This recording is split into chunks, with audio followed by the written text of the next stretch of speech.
Добро вечер. Денешниот ден помина во имавме мирен изборен ден и висока изглезеност се главните карактеристики на денешниот ден, кога македонските граѓанки и граѓани гласаа за председател или председателка на Северна Македонија. Сепак мониторинг тимот на Цивил бележи бројни помали нерегуларности, но и грубо кршење на изборниот круг во неколку случаи. Исто така, мониторингот на Цивил бележи и пласирање непотврдени информации, лажни вести и националистички наративи во дел од медиумите.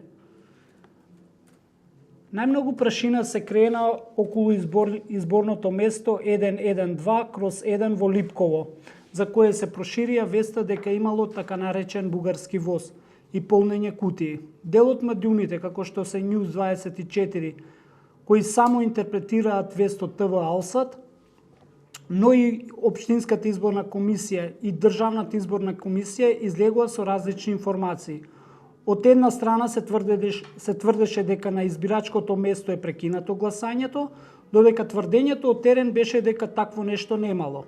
Слично на тоа, неофицијални извори од коалицијата Влен го информираа Цивил дека гласањето не било прекинато. Накратко, ова ситуација стана енигма до овој момент. Шпекулациите во медиумите се појавија и поради недоволната транспарентност на сите вклучени, односно засегнати страни за тоа што навистина се случило. Кршењето на изборниот мелк се бележи меѓу другото во интернет порталот во Центар, каде што се појави изјавата од кандидатката Силјановска Давкова околу 17 часот. Таа вест и изјавите од други председателски кандидати беше под ембарго на сервисот на МИА, но се појави само изјавата од кандидатката на ВМРО ДПМН. Кршењето на изборниот молк се бележи уште повеќе на социјалните мрежи, од партиските функционери на повеќе политички партии. Некои од пораките на социјалните мрежи беа двосмислени, но секако, според толкувањето на Цивил, за тоа што би требало да представува изборен молк, начинот на кој дел од политичарите и нивните следбеници се однесува на социјалните мрежи представува кршење на изборниот молк.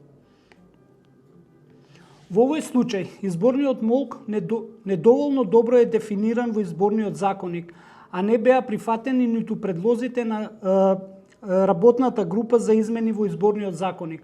Со други зборови, се чини дека изборен всушност и немаше. Фингерпринт апаратите не секогаш функционираа, но далеку од тоа дека беше сериозна ситуацијата. Избирачките одбори во најголем дел од тие случаи успешно ги спроведоа дополнителните постапки. Дел од избирачките места има подолги прекини, токму поради овие технички проблеми, а мониторингот на Цивил бележи и 2 случаи во кои гласачите се откажа од гласање поради тоа.